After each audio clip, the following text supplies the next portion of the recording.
Bien. Vous m'entendez tous là-haut? Oui. Oui, bien. Bon.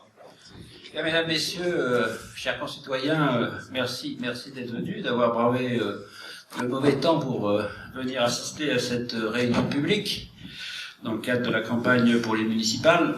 J'adresse bien entendu un salut républicain aux membres aux représentants des deux autres listes, qui sont bien entendu tout à fait les bienvenus dans cette réunion.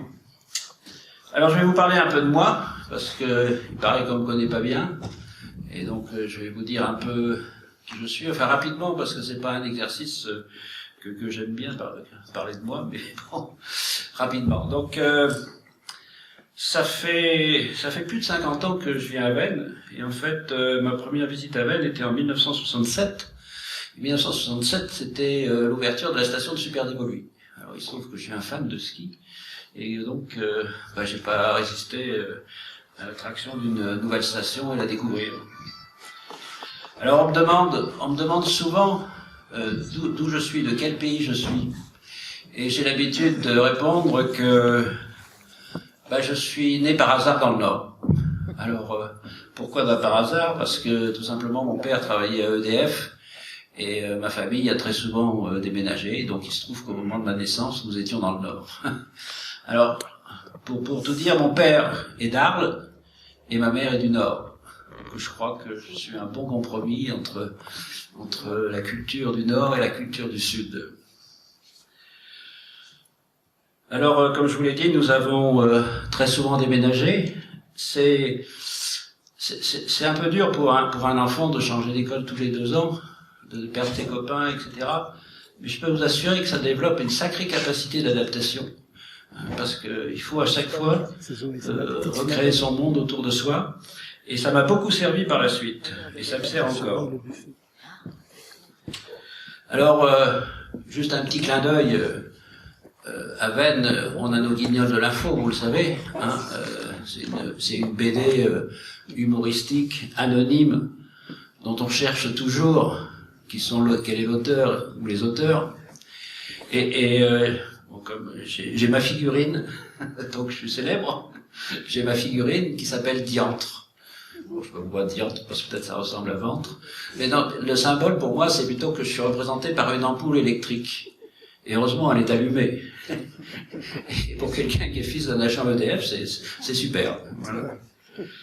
Alors tout ça pour vous dire que, en fait, mon pays d'adoption, que je considère que mon pays d'adoption, c'est Veynes et les Hautes-Alpes. D'autant plus que je suis marié à une Veynoise, fille de 2 vieilles familles du Dévoluy, qui est ici présente, parce que tout le monde ne te connaît pas finalement. Voilà, donc Huguette. Donc de fille de 2 vieilles familles du Dévoluy, je suis marié depuis 1976, et nous sommes mariés ici à Veynes, à la mairie de Veynes et à l'église de Veynes. Et le maire de l'époque, pour ceux qui étaient là à l'époque, c'était Émile Morier. Ça vous rappelle quelque chose? Alors nous avons 4 enfants et 6 petits-enfants. Voilà, ça occupe pas mal.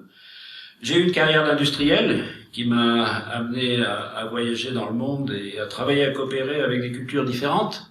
Ma capacité d'adaptation, ça se retrouve là aussi.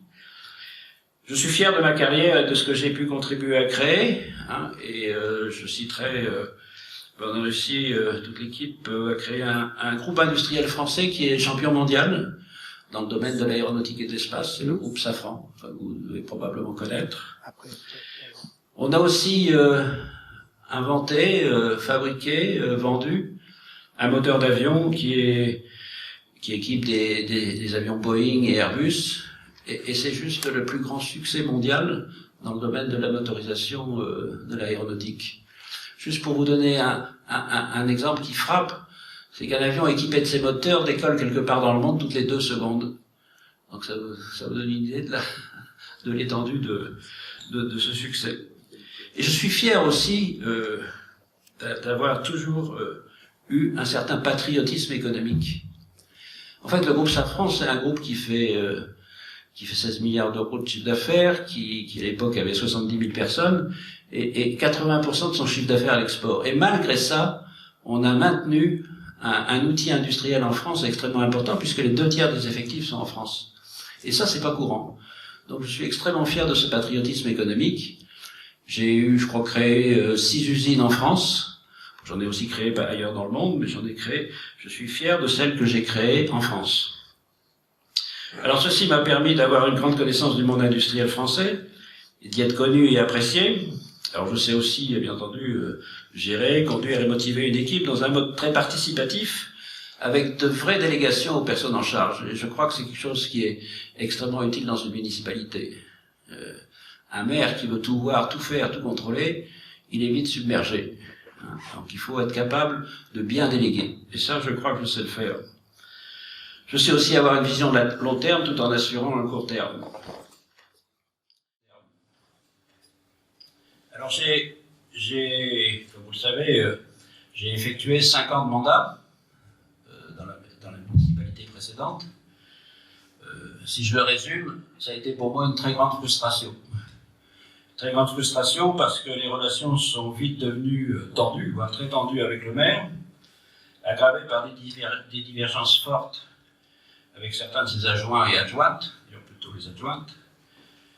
J'ai tenu bon le plus longtemps possible pour essayer d'influer sur le cours des choses, mais toutes les démissions successives qui ont eu lieu en 2018 m'ont isolé, et en fait, je ne pouvais plus continuer à cautionner ce qui se faisait. Tant que j'étais dans l'équipe, j'appliquais la loi de la solidarité sur la majorité. C'est un peu ce que Chevènement à l'époque disait. Un ministre, ça ferme sa gueule ou ça démissionne. Donc voilà, j'ai appliqué ce principe-là. Et à partir du moment, et tout s'est cristallisé au moment du budget pour l'année 2019, où à la fois j'étais pas d'accord sur les priorités qui étaient indiquées, et j'étais pas d'accord sur les augmentations d'impôts. Donc là j'ai dit c'est fini, j'ai voté contre ces mesures, à la fois les augmentations d'impôts et le budget. Et je ne pouvais pas, en ayant voté contre, rester dans ce qui s'appelait la majorité. En fait, j'étais l'opposition dans la majorité. Je ne pouvais pas rester, j'ai donc démissionné. Alors, j'ai probablement démissionné trop tard. J'ai peut-être eu tort de vouloir continuer à me battre à l'intérieur, parce que maintenant, certains en profitent pour dire que je fais partie de la bande qu'ils appellent Moreau saut de mon ventre, alors que si vous pouviez vous référer au compte-rendu des bureaux municipaux, vous verrez que j'étais une réelle opposition. Je me suis opposé à beaucoup de choses.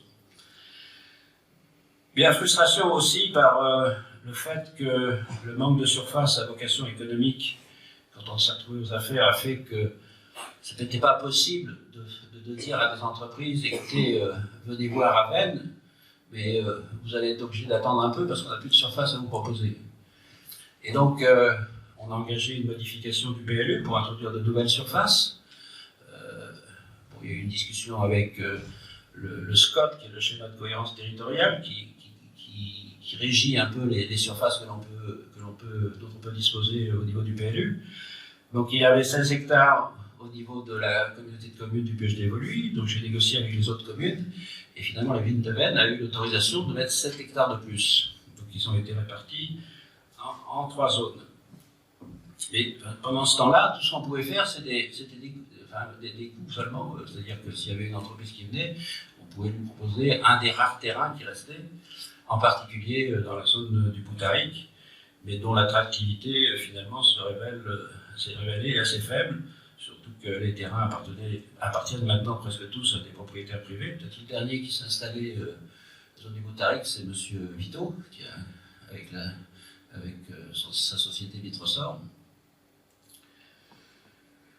Alors, certains disent aussi que j'ai rien fait pendant ces 5 ans. Vous voyez, moi, me tourner les pouces. Pendant 5 ans, mais pas du tout. Donc, je ne m'étendrai pas sur un certain nombre de choses, comme le rôle que j'ai joué au sein de l'Agence économique de développement des Hautes-Alpes, où j'ai été élu par le conseil de surveillance, membre du directoire. Il y avait 5 personnes dans ce directoire. Et je représentais donc au sein de ce directoire l'ensemble des communautés de communes des Hautes-Alpes. Et j'étais aussi président de la commission économique. Donc j'ai contribué, l'agence de développement des Hautes-Alpes était toute jeune, elle venait juste d'être créée. Donc j'ai contribué à asseoir la crédibilité économique de cette agence, y compris après que la loi NOTRe ait retiré du département la compétence et l'ait retransférée à la région. Donc la crédibilité qui a permis de conserver cette compétence au sein de l'agence grâce à l'appui de la région.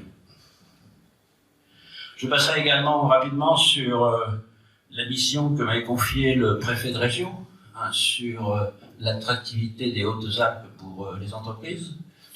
J'ai rendu un rapport, ce rapport avait un certain nombre de propositions qui ont toutes été acceptées et qui font l'objet maintenant d'un suivi régulier au niveau de la préfète et du président de la Chambre de commerce et de l'industrie. D'ailleurs, au passage, je prie d'excuser Éric Gorde, président de la CCI, qui devait être là ce soir, mais qui malheureusement avait un bureau justement de la CCI exactement en même temps, sinon il aurait été présent parmi nous. Je passerai aussi rapidement sur mon implication au niveau de la région dans les opérations d'intérêt régional, qui ont quand même permis, puisque je faisais partie du comité de pilotage de l'industrie du futur, d'inscrire une opération pilote de fabrication 3D qui va permettre à la Comcom du Buech d'évoluer, d'être financée pour cette opération. Je passerai aussi sur le fait que j'avais fait dans les territoires d'industrie, vous savez que le gouvernement a décidé qu'il y avait de désigner un certain nombre de territoires d'industrie en dehors des métropoles pour que justement l'industrie se développe aussi dans ces territoires-là. Et donc j'ai réussi à faire inscrire le Buech d'Évoluy, ce qui est quand même pas évident a priori, parmi ces territoires d'industrie. Donc le Buech d'Évoluy est parmi les 138 territoires d'industrie que le gouvernement supporte aujourd'hui.